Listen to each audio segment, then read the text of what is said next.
இந்திய கம்யூனிஸ்ட் கட்சியின் மூத்த தலைவர் தோழர் ஆர் நல்லக்கண் அவர்கள் கடந்த 20 தினங்களாக மருத்துவமனையில் ராஜீவ்காந்தி மருத்துவமனையில் அனுமதிக்கப்பட்டு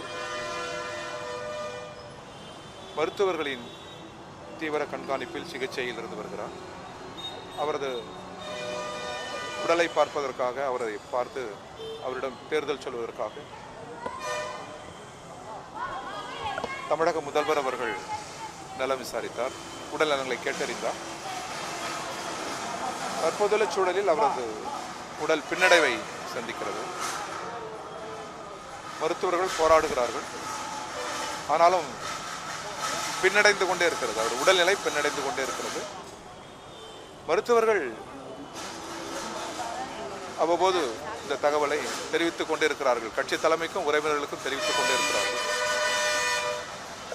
தன் வாழ்நாள் முழுவதும் நாட்டுக்காக போராடியவர் இப்பொழுது இயற்கையோடு போராடி கொண்டிருக்கிறார்.